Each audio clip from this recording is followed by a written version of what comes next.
Кыргызстандын бүгүнкү тагдыры жана эртеңки келечеги мен кыргызмын, деги эле мен Кыргызстандын жаранымын деген адамды ойго салбай койбосо керек. Бүгүн 26 февраль күнү Бишкек шаарында кыргыз саясатында олуттуу орду бар. Башта бирин-экин бийликке да аралашып, бирок кандайдыр бир келишпестиктерден улам. Кызматтан кетип, оппозицияда Атамбаевдин ишин деги эле жалпы бийликти жапыртасындап жүргөн саясатчылардын тобу биригип, бир жеңден кол чыгарып, ынтымакка келели. Бийликти бирге жеңели деген ниетте Бириккен улуттук оппозициялык кыймыл деп аталган топко биригишти. Топтун лидери катары Жогорку Кеңештин депутаты Рапшан Жээнбеков тайындалды. 4 жылдын ичинде биз аткара албаган бир топ үмүттөр, бир топ максаттар дагы ошол бойдон кала берди. Ошондуктан ушул 4 жылдын жыйынтыгы менен бир топ оппозициялык көз караштагы саясатчылар, коомдук ишмерлер, саясий партиялар акыркы айларда консультацияларды жүргүзүп, ушул жыйынтыкка келдик. Улуттук оппозициялык кыймыл түзүү чечими кабыл алынды. Андан сырткары өткөрүлгөн жыйынга чокусу кыргызга көрүнүп, таанылып калган бир топ саясатчылар барып сөз сүйлөштү.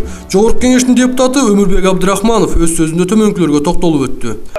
Бул Кыргызстандын жараны, Кыргызстандын атолу болгондон кийин баарыбыз бир болуп жашаганга, дос болууга, бирге маселени чечүүгө мажбурбуз.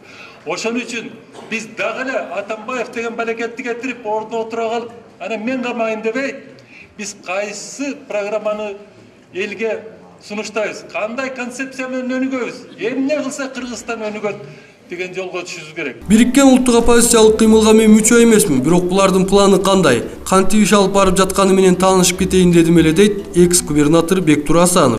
Даярдаган материалдарга да тааныш эмесмин, себеби баягы мүчө болбогондон кийин мен аралашкан жокмун. Мен дагы бүгүн укканы келдим. Уккандан кийин ага баа берсек болот.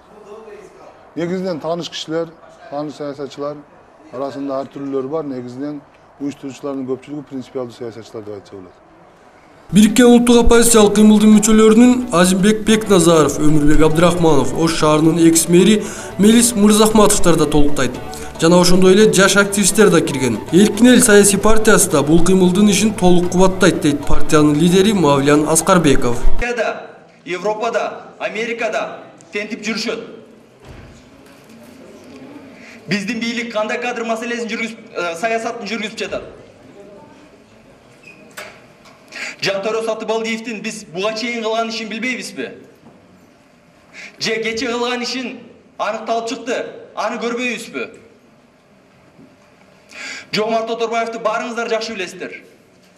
2003 жылы Кумтөр маселесин каралып жатканда вице-премьер-министр. Ошондо да Центеранын кызыкчылыгын көздөгөн, бүгүн да Центеранын кызыкчылыгын көздөп, шылуундар менен келишимди узартып берди.